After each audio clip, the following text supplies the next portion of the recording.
Di sebuah kampus terjadi bentrok yang sangat besar antara dua kelompok, bro. Sehingga sang rektor dan keamanannya pun susah untuk menghentikan mereka. Karena mereka sangat brutal, saling memukul satu sama lainnya. Akan tetapi tiba-tiba Bang Ucok ini terkejut dan dia pun ketakutan. Kemudian dia memberitahu sesuatu kepada sang rektor. Ternyata ada sekelompok pria yang datang, bro. Dengan sepeda motornya, kedua pria itu masuk ke tengah-tengah pertarungan para siswa dan menghentikan mereka. Tapi dalam seketika mereka semua pun berhenti. Lalu mereka semua dibawa ke suatu tempat dan diberikan makanan, bro. Akan tetapi tiba-tiba Bang Ucok terkejut dan menunjuk seseorang lagi. Lalu terlihatlah seorang pria berjalan dengan gagahnya. Rambutnya berkibar-kibar karena angin yang bersepoi-sepoi. Tangannya selalu digerakkannya dan terlihatlah wajah pria itu yang sangat tampan, bro. Aduhai, senyumannya sangat manis sekali. Dengan pesonanya dia menyambut para siswa itu. Terlihat para siswa itu pun sangat menghormatinya, bro. Pria itu pun menyuruh mereka untuk memakan makanan yang telah disajikan. Mereka pun menuruti perintah si pria tampan ini, bro. Dengan karismatiknya dia menyuruh mereka semua.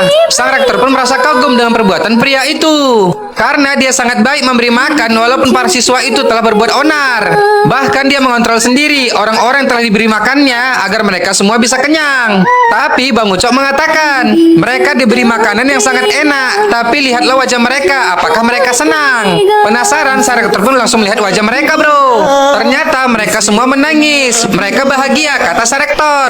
Itu bukan bahagia, Pak, tapi itu ketakutan. Lalu pria itu berbicara dengan mereka. Apakah makanannya kurang? Tidak, Pak, jawab mereka sambil menangis. Kemudian pria itu memanggil seseorang dan menyuruhnya untuk menutup gerbang, bro. Dengan cepat gerbang itu pun langsung ditutupnya. Lalu pria itu mengatakan, bisakah kita mulai? Si kumis ini pun langsung menangis, bro. Sedangkan pria tampan itu dia langsung tersenyum. Tapi tiba-tiba debu si kumis itu langsung melayang. Rektor itu pun terkejut melihatnya. Setelah itu si pria tampan duduk santai sambil membaca korannya, bro. Sedangkan anak buahnya menghajar para siswa yang bentrok tadi. Tak diberi ampun, mereka semua dihajar sampai habis-habisan. Sedangkan si abang tampan ini masih serius dengan korannya, bro. Hahaha, kocak-kocak, bro. Para siswa itu tidak akan dibiarkan lolos. Mereka semua dihajar sampai kapok. Lalu si Kibo itu meminta ampun kepada si abang tampan, bro. Dia sudah sangat ketakutan. Dengan 1000 cara dia memohon kepada si abang dan berjanji tidak akan mengulanginya lagi. Si abang mengatakan kalau perut kita kosong, pikiran tidak akan jernih. Tapi kalau kita sudah makan, baru kita bisa berpikir. Tapi ngomong-ngomong, makanan tadi enak tidak? Ya, enak, Pak. Si abang pun menyuruh adiknya untuk menambah makanan lagi, bro. Mendengarnya, si Kibo pun langsung ketakutan. Dia dan semua temannya langsung kabur, bro. Hahaha. Lalu keesokan paginya, si abang terbangun dari tidurnya. Ternyata dia tinggal di rumahnya bersama keempat adiknya saja, bro, tanpa ayah dan ibu. Mereka semua sangat pemberani. Bila ada yang melakukan kejahatan, mereka langsung mendatanginya, bro.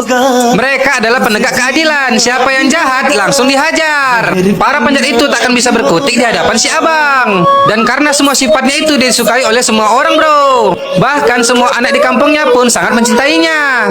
Karena pribadinya yang pemberani, baik hati, dan pembela keadilan. Wow, wow, wow, wow. Ini sangat keren, bro. Aku suka. Hahaha.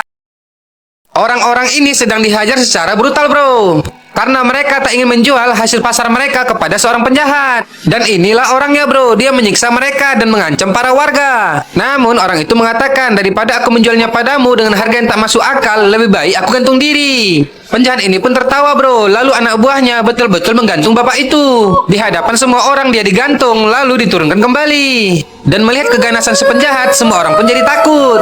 Bahkan dia mengancam bila ada yang berani menentangnya, mereka semua akan dihabisinya, bro. Dia ingin jadi penguasa pasar di desa itu, jadi semua orang harus mengikutinya. Akan tetapi di tempat lain, bapak ini pun dihajar juga oleh si abang tampan. Tapi bukan karena pasar. Bapak itu dibuat seperti itu oleh si abang karena sebelumnya dia telah datang ke rumah si abang dengan gaya yang sangat keren. Lalu dia mengatakan dia akan mencarikan jodoh untuk si abang tampan dan keempat adiknya, bro. Namun mendengarnya, si abang ini malah tampak kesal. Adiknya pun jadi panik melihatnya. Ternyata si abang tidak menyukai pernikahan, bro. Sehingga bapak itu pun dihajar bagaikan perkedel pakai sambal merah. Setelah itu mereka menggotongnya keluar rumah, bro. Hahaha. Si abang pun tersenyum melihat bapak itu yang meminta maaf. Tapi sudah terlambat, dia dilemparkan hingga masuk ke dalam gerobak. Lalu dengan tegas si abang mengatakan kepada seluruh warga, bila ada yang berencana menjodohkan mereka, maka dia akan bernasib sama. Kemudian dengan percaya diri, si abang bersama adik-adiknya mengatakan, kami tidak akan menikah. Temannya ini pun terkejut melihat keputusan mereka, bro. Dia sampai tak bisa bicara dengan keputusan si abang. Oleh sebab itu, dengan gaya yang sangat keren, dia terpaksa memutuskan bidadarinya. Bidadarinya pun terkejut dan dia sangat marah, bro. Karena dia telah berusaha secantik mungkin, tetapi pria itu memutuskannya. Lalu bidadari itu menarik kekasihnya dan menggoyangkannya bagaikan sambal ulek. Lalu dilemparkannya, bro. Akan tetapi tiba-tiba pria ini sangat terkejut karena dia melihat adik si abang sedang bersama wanita, bro. Hahaha. Dan melihat kemesraan mereka, pria itu pun memotonya sambil mengatakan, aku akan melaporkannya kepada saudaramu. Setelah itu dia pun langsung pergi menjumpai saudara yang lain. Dia ingin melaporkannya kepada adik si abang itu yang sedang mandi. Tapi adik si abang malah menyuruhnya pergi. Sehingga pria itu pun menjadi heran, bro, apa yang disembunyikannya. Tiba-tiba seorang gadis keluar dari dalam air. Wah, wah, wah, ngapain mereka, bro? Hahaha. Ternyata semua adik-adik si abang sudah punya pacar. Dan karena sudah ketahuan, mereka pun kompak mencari cara bagaimana abangnya itu bisa merestui hubungan mereka. Namun mereka tak berani mengatakannya kepada si abang tampan itu, bro. Mereka semua takut akan dijadikan pergedel sama si abang. Tapi ketika si abang diberikan teh, mereka jadi kesal. Karena gara-gara minum di situ, si abang tak punya waktu mencari seorang gadis. Dengan sangat marah, mereka mengobrak-ngabrik kedai teh itu, bro. Kakek ini pun heran dengan tingkah laku mereka. Lalu pria itu mengatakan, mulai besok si abang jangan dikasihkan teh lagi, agar dia bisa berkeliling dan mencari seorang gadis. Tapi kakek itu malah tertawa melihat mereka yang terus memaksanya. Lalu kakek itu mengatakan, ketika kakakmu kecil, dia datang dan bekerja di sini. Dia mencuci semua gelas kotor dari pagi sampai malam. Dan saat makan siang, aku pun memberi makanan untuknya. Tapi setelah aku beri, bukannya dimakan, dia malah pulang berlari secepat mungkin. Setiap hari dilakukannya seperti itu. Karena penasaran, aku pun bertanya. Rupanya dia memberikan makanannya untuk keempat adiknya, agar adiknya bisa makan. Dan dia hanya minum teh setiap hari untuk kesehatan adiknya. Masya Allah, dia rela minum teh setiap hari untuk membesarkan kalian semua. Adik-adik si abang pun langsung terharu mendengarkannya, bro. Dia sudah terbiasa minum teh dan aku sudah terbiasa memberikannya. Cobalah menghentikannya jika kalian memang bisa.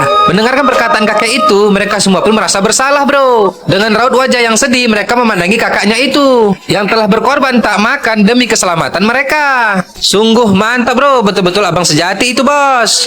Karena hal itu, mereka pun menyingkirkan keegoisan mereka, bro. Mereka malah tak ingin menikah sebelum kakaknya menikah duluan untuk balas budinya. Mereka pun ingin mencari caranya, bro. Lalu pria ini mengatakan, aku punya cara. Bagaimana kalau kita carikan seorang gadis untuk kakakmu? Kita buat mereka dekat dengan cara apapun, sehingga dia bisa merasakan keindahan bila dekat bersama seorang gadis, dan akan bisa merasakan nikmatnya apa itu cinta. Ayo kita lakukan. Lalu terlihatlah seorang gadis yang sangat cantik, bro. Gadis ini adalah relawan yang datang ke kampung mereka. Dia bersama temannya sedang membersihkan kuil-kuil dan bangunan sejarah di sana. Adik si abang pun langsung berlari mencari gadis cantik itu, bro. Dan saat melihatnya, mereka semua pun jadi senang. Wadidaw, sepertinya bakalan seru lagi ini, bro. Jadi ikuti terus cerita selanjutnya ya.